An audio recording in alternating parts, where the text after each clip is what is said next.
Fik, berhenti dulu. Kenapa mas? Aku dari tadi ingat pohon ini. Udah kita lewati sampai 5 kali loh. Vicky tidak menyadari kalau mereka sudah melewati pohon ini 5 kali. Doni yang merasa lelah dan pikirannya kacau. Dia teriak-teriak kesal karena sudah dibuat seperti ini.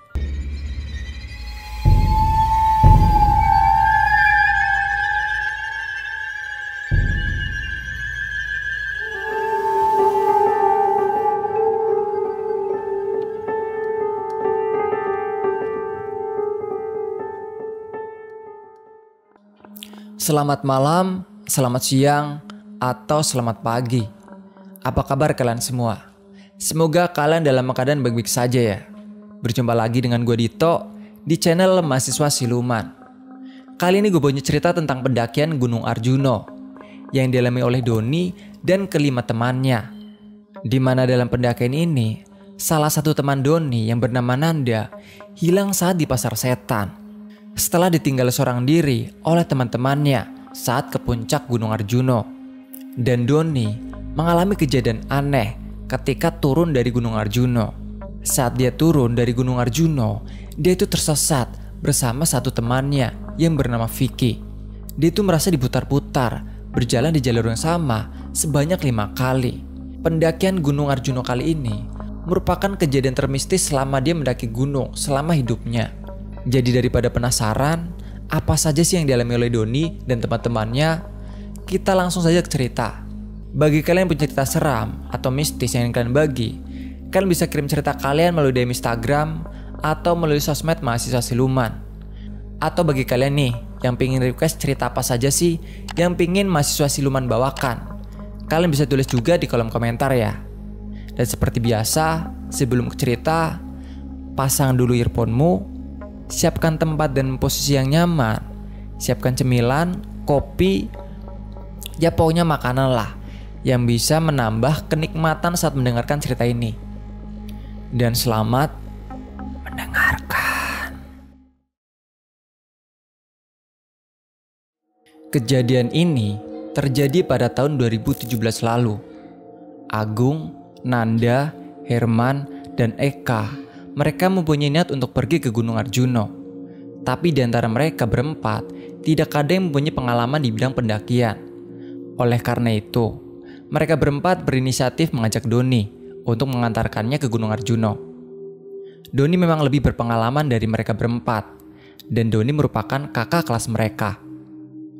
Mendengar ajakan dari mereka, Doni berpikir, kalau ke Arjuno berlima, berarti ganjil dong. Kenapa Doni berpikir seperti itu? Karena setahu Doni kalau mendaki Gunung Arjuno, itu kalau bisa jangan ganjil, karena mitosnya akan mengundang bahaya. Akhirnya Doni mempunyai inisiatif untuk mengajak salah satu temannya yang bernama Vicky untuk mengantarkan mereka. Dan tanpa keberatan, Vicky setuju dengan ajakan Doni. Sekarang mereka sudah genap 6 orang. Setelah itu mereka berkumpul dan berunding untuk mempersiapkan peralatan yang dibutuhkan untuk pendakian nanti, sekalian menentukan hari keberangkatan. Setelah semuanya sudah beres, maka ditetapkanlah hari pemberangkatan, yaitu hari Selasa. Singkat cerita, tibalah hari pemberangkatan. Hari Selasa siang itu, mereka semua sudah berkumpul di titik kumpul yang sudah direncanakan. Setelah sudah berkumpul, tiba-tiba ada satu anggotanya yang menghubungi Doni dan memberitahukan secara tiba-tiba bahwa dia tidak bisa ikut serta dalam pendakian ini dengan alasan dia ada acara keluarga yang tidak bisa ditinggalkan. Mendengar kabar itu Doni sedikit cemas karena sekarang jumlah mereka jadi ganjil lagi. Setelah berpikir, akhirnya Doni memutuskan untuk tetap berangkat karena nanggung juga kan dengan peralatan yang sudah disiapkan. Dan siapa tahu nanti di base camp mereka bisa bertemu dengan pendaki lain dan bisa jalan bareng-bareng. Siang itu, mereka lekas mengendarai sepeda motornya masing-masing menuju ke base camp Gunung Arjuno via Tretes. Sekitar pukul 2 siang, mereka sampai di base camp. Sesampainya di situ, Doni mengurus izin mendaki ke pos. Dan setelah izin sudah didapatkan, tanpa menunggu lama-lama lagi, mereka memulai pendakian. Perjalanan dimulai dengan sangat santai, hingga sampai di pos 1 sekitar pukul setengah 3 sore. Dan di pos 1 itu, mereka istirahat sebentar untuk membeli minum di warung yang terdapat di pos 1. Sesampainya di pos 1, belum ada kendala apapun. Setelah cukup beristirahat, perjalanan kembali dilanjutkan menuju ke pos 2. Perjalanan dari pos 1 menuju ke pos 2 ini rata-rata memakan waktu 3-4 jam. Mereka sampai di pos 2 tepat masuk waktu maghrib. Di pos 2 mereka break untuk menunggu habis waktu maghrib. Di pos 2 itu, Doni melihat salah satu anggotanya yang bernama Nanda sepertinya sudah kelelahan. Setelah habis waktu maghrib, Doni bertanya kepada mereka, "Ini gimana? Kita camp di sini atau lanjut ke pos 3?" Nanda yang memang fisiknya sudah lemah menjawab, "Camp di sini aja mas, aku udah gak kuat soalnya." Sebenarnya, niat Doni mengajak mereka untuk camp di Lembah Kijang atau di pos 3. Soalnya nanggung kalau harus camp di pos 2. Mengingat jarak dari pos 2 ke puncak masih sangatlah jauh. Tapi melihat keadaan Nanda yang sudah sangat lemah, akhirnya terpaksa mereka camp di pos 2.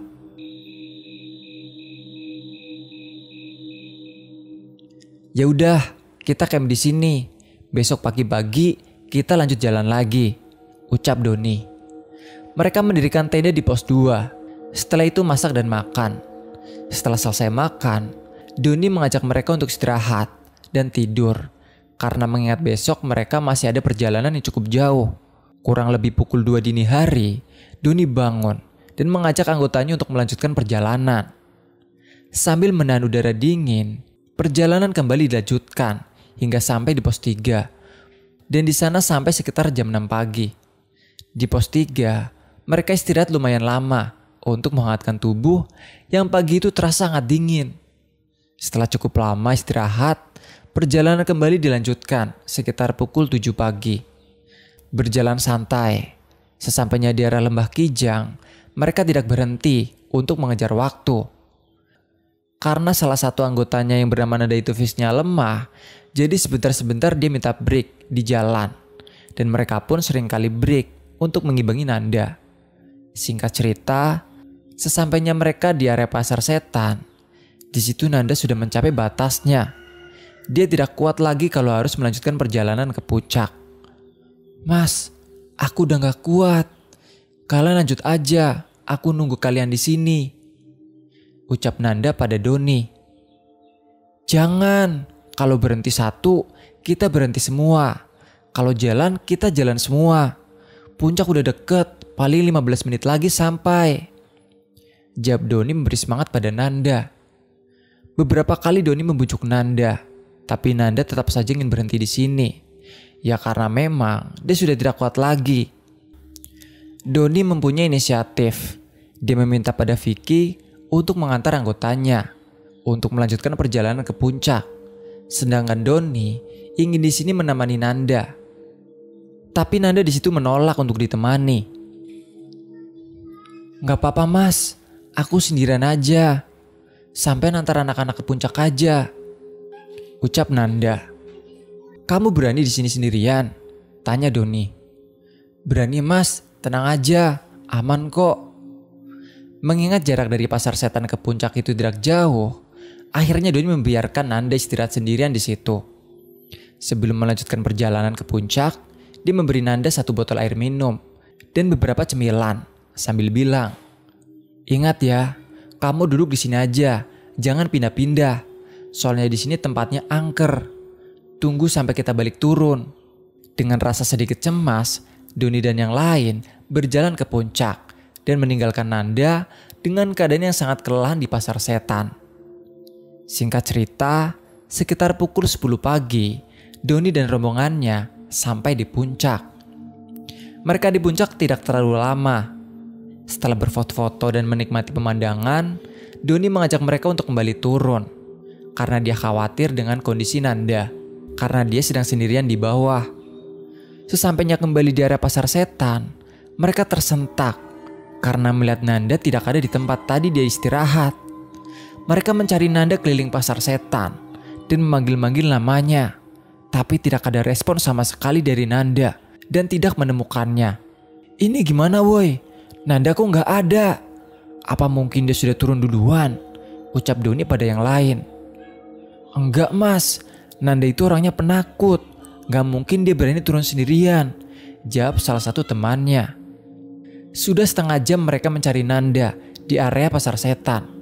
Tapi Nanda tidak juga ditemukan. Hingga akhirnya teman-temannya mengira kalau mungkin Nanda sudah turun duluan bareng rombongan lain. Doni tidak ingin berpikiran negatif. Mungkin saja benar apa yang dikatakan teman-temannya. Kalau Nanda memang sudah turun bareng rombongan lain. Dengan perasaan cemas, mereka kembali berjalan turun dengan pelan sambil memanggil-manggil nama Nanda. Dan di perjalanan turun itu, mereka tidak bertemu dengan rombongan pendaki lain ataupun Nanda hingga sampai di area Lembah Kijang. Sampainya di area Lembah Kijang, Doni semakin cemas dengan Nanda yang tiba-tiba hilang begitu saja. Mereka berhenti lumayan lama di area Lembah Kijang. Di situ Doni berpikir, anak ini kemana ya? Udah dibilangin jangan kemana-mana sampai aku balik, malah ngilang. Teman-teman yang lainnya makan-makan cemilan sambil memikirkan keberadaan Nanda. Tapi tidak dengan Doni. Dia tidak ikut makan. Dia bingung tidak karuan memikirkan keberadaan Nanda. Karena mengingat dia adalah ketua rombongan, jadi dia harus tanggung jawab atas keselamatan anggotanya. Aku harus bilang apa pada orang tuanya kalau sampai Nanda benar-benar hilang, ucap Doni dalam hati. Tidak lama setelah itu, di tengah-tengah kebingungan ini, dari arah hutan samar-samar mereka mendengar teriakan. Mas Doni! Mas Doni! Mas! Dan mereka melihat Nanda berjalan keluar dari hutan sambil memanggil-manggil nama Doni. Dan keluarnya Nanda dari hutan itu tidak pada jalur pendakian, melainkan jauh di sebelah kanan jalur pendakian. Melihat itu Doni langsung berlari ke arah Nanda dan memeluknya. Kamu ini dari mana saja ndak? Aku nyariin kamu dari atas sampai sini, gak ketemu loh, ucap Doni pada Nanda. Aku gak kemana-mana mas, aku tadi tidur di sana, jawab Nanda tanpa ada beban. Tapi tadi kita nyariin kamu muter-muter, tapi gak ada loh, tanya Doni lagi. Doni memberinya minum dan meminta Nanda agar makan dulu. Setelah kepanikan mereka sudah reda, Doni bertanya lebih lanjut pada Nanda. Da, sebenarnya kamu tadi kemana? Kita tadi udah nyariin kamu lama, tapi gak ada. Nanda menceritakan tentang apa yang dialaminya pada Doni. Menurut Nanda, dia tidak pergi kemana-mana. Setelah ditinggal ke puncak, itu dia tidur. Tidak lama tidur, dia dibangunkan oleh kakek-kakek. Dan kakek itu berucap, Le, dang mudun, keri koncomu. Yang artinya, nak, turunlah, kamu ditinggal teman-temanmu. Setelah bangun itu, Nanda melihat jam yang sudah menunjukkan jam 11 siang. Dia bergegas turun untuk menyusul teman-temannya. Yang kata kakek itu, dia sudah ditinggal. Sembari berjalan turun, Nanda memanggil-manggil nama Doni hingga bertemu kembali di sini. Mendengar penjelasan itu, Doni semakin bingung. Kalau Nanda dibangunkan jam 11 siang, harusnya dia bisa bertemu dengan Doni dan yang lainnya di pasar setan. Sedangkan di jam 11 itu, Doni dan yang lain masih sibuk mencari Nanda keliling pasar setan. Bahkan Doni dan yang lain turun dari pasar setan itu kira-kira pukul 11:30 siang. Doni berpikir, bisa jadi tadi Nanda ini disembunyikan makhluk gaib, tapi Nanda tidak menyadarinya. Dan kakek-kakek yang membangunkan Nanda itu bukan manusia. Doni tidak bilang tentang apa yang dalam pikirannya itu pada yang lainnya. Mengingat kedatangan Nanda tadi darah hutan, teman-teman yang lain memeriksa fisik Nanda karena takutnya dia terluka atau yang lain. Setelah diperiksa, syukurlah tidak ada luka apapun pada diri Nanda. Doni merasa sangat lega karena pada akhirnya Nanda bisa ditemukan. Kemudian dia mengajak rombongannya untuk melanjutkan perjalanan turun. Berjalan turun, mereka sampai di pos 3 sekitar pukul 3 sore. Sampai di situ, mereka istirahat di sebuah warung yang terdapat di pos 3 untuk membeli minuman.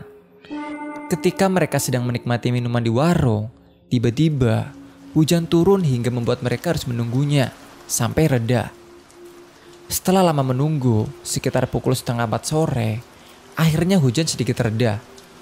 Doni berinisiatif untuk mengajak mereka turun agar tidak terlalu malam nantinya. Tapi karena kondisi masih rintik-rintik, dia khawatir dengan keadaan anggotanya. "Kalian mau ikut turun sekarang atau nunggu hujan reda?" tanya Doni pada anggotanya.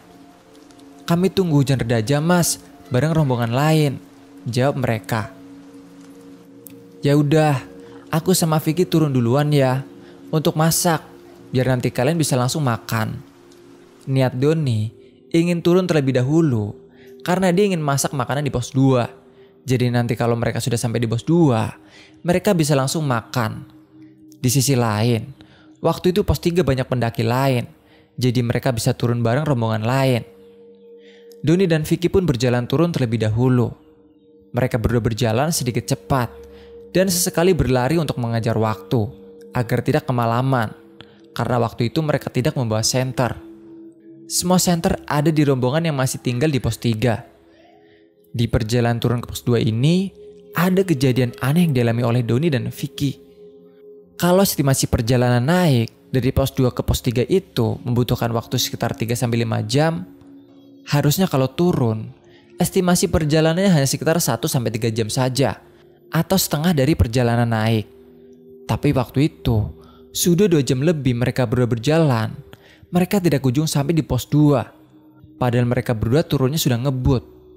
Harusnya tidak sampai 2 jam mereka sudah sampai di pos 2. Di situ Doni mulai sadar bahwa jalan yang dilaluinya ini hanya berputar-putar di tempat yang sama. Lalu dia bilang ke Vicky, "Vic, perasaan kita udah lewat jalan ini beberapa kali deh." "Gak tahu mas, aku gak perhatiin," jawab Vicky. Doni tidak ingin berpikir negatif dulu.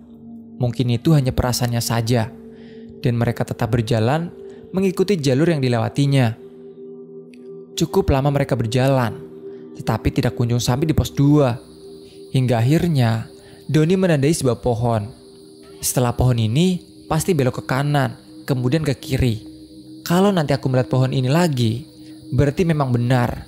Dari tadi kami memang berputar-putar. Mereka terus berjalan dan ternyata benar. Doni melihat lagi pohon yang ditandainya dengan rute yang sama. Setelah pohon itu belok ke kanan, kemudian ke kiri. Dan ini sudah ketiga kalinya Doni melewati pohon itu. Doni sudah curiga kalau jalannya ini hanya berputar-putar. Tapi dia mencoba terus berjalan lagi. Siapa tahu memang itu pohonnya sama. Dan ternyata mereka bertemu dengan pohon ini lagi, dengan rute yang sama sampai 5 kali. Kelima kalinya, Doni meminta Vicky untuk berhenti di pohon itu dan bilang, "Vic, berhenti dulu." "Kenapa mas?" "Aku dari tadi ingat pohon ini udah kita lewati sampai 5 kali loh." Vicky tidak menyadari kalau mereka sudah melewati pohon ini 5 kali. Doni yang merasa lelah dan pikirannya kacau, dia teriak-teriak kesal karena sudah dibuat seperti ini. Perlahan Vicky menenangkan Doni. "Mas, udah mas, sabar. Kita jalan pelan-pelan aja." Kemudian Doni mencoba menenangkan pikirannya. Setelah sedikit tenang, dia bilang ke Vicky, "Vic, coba kita zikir sebentar." Mereka berdua pun bersikir, membaca surat-surat pendek. Setelah itu Doni bilang, "Vic, aku pengen pulang." "Sama mas, aku juga," jawab Vicky. Lalu Doni berucap, "Bah, kula pengen mantuk, kula pun pegel, kula pun pengen mantuk mbah." Yang artinya, "Bah, saya ingin pulang, saya udah capek, biarkan saya pulang mbah." Mendengar Doni berkata seperti itu, Vicky takut. Kemudian dia bertanya, Mas, kenapa mas?" "Gak apa-apa Vic, udah, ayo kita lanjut jalan lagi," jawab Doni dengan lemas. Dengan kondisi yang sudah sangat kelelahan, pelan-pelan mereka kembali melanjutkan perjalanan. Kali ini, jalan mereka tidak seperti tadi. Yang tadinya mereka jalannya sedikit cepat, sekarang sangat lambat. Sambil berjalan mereka bersikir. Dan Doni sudah tidak lagi menandai pohon yang mereka lewati sampai 5 kali itu. Mereka sudah pasrah dengan keadaannya. Bagi Doni, yang penting jalan saja. Sampai tidak sampai urusan belakangan. Cukup lama mereka berjalan. Dari kejauhan, mereka melihat ada beberapa cahaya di bawah. Melihat itu Doni memberitahukan pada Vicky. "Vic, itu pos 2 ya Vic?" "Iya mas, alhamdulillah." Di situ mereka merasa senang. Karena setidaknya pos 2 sudah terlihat. Meskipun jaraknya masih lumayan jauh. Kalau diwaktukan sekitar 20 menit untuk mencapai sana. Mereka pun bergegas menuju ke sumber cahaya itu. Sampainya di sana kira-kira waktu sudah menunjukkan pukul 7 malam. Dan anehnya, belum lama ada 10 menit setelah mereka sampai di pos 2, teman-teman tadi yang tinggal di pos 3 itu terlihat baru sampai di pos 2. Melihat kedatangan mereka, Doni heran. Kok mereka bisa sudah sampai di sini? Cepet banget. Kemudian Doni bertanya pada mereka, "Kalian tadi turun dari pos 3 jam berapa?" "Jam 4:30 mas," jawab salah satu dari mereka. Mendengar jawaban itu, Doni semakin heran. Kok bisa secepat itu? Padahal tadi Doni berjalan dari pos 3 menuju pos 2 ini berjam-jam. Dari setengah 4 sore sampai jam 7 malam. Tapi entahlah, kejadian ini sudah di luar nalar. Dan Doni tidak ingin memberikan soal ini lagi. Yang terpenting, sekarang mereka sudah berkumpul lagi di pos 2. Sampai di situ, mereka masak-masak dan makan. Malam harinya, mereka bertukar cerita tentang apa yang sudah mereka alami. Tapi tidak dengan Nanda. Dia hanya diam, tidak menceritakan apapun tentang hilangnya dia di pasar setan tadi. Mungkin dia tidak ingin ya, mengingat-ingat kejadian itu lagi. Doni bilang ke yang lainnya, bahwasanya selama turun tadi, dia hanya berputar-putar di satu tempat. Singkat cerita, keesokan harinya mereka packing untuk persiapan turun. Sebelum melanjutkan perjalanan turun, Doni sempat mencari tempat untuk buang air kecil di dekat sumber air yang terdapat di pos 2, yang tempatnya sedikit menurun. Ketika sedang buang air kecil di semak-semak itu, Doni mencium bau busuk yang menyengat. Tapi Doni menganggapnya mungkin ini adalah bau bangkai hewan yang sudah mati di dekat situ. Setelah selesai, dia kembali ke teman-temannya dan melanjutkan perjalanan turun. Berjalan turun, ketika sampai di tempat Doni tadi mencium bau busuk, tiba-tiba bau itu sudah tidak tercium lagi. Doni berpikir, ini apa lagi? Lalu Doni bertanya ke teman-temannya, apa mereka mencium bau busuk seperti yang tadi Doni cium? Tapi teman-temannya menjawab tidak ada yang menciumnya. Kalau memang itu adalah bau bangkai hewan, harusnya itu masih tercium dan lama. Tapi ini tiba-tiba hilang begitu saja. Doni mengabaikan semua itu dan terus berjalan turun.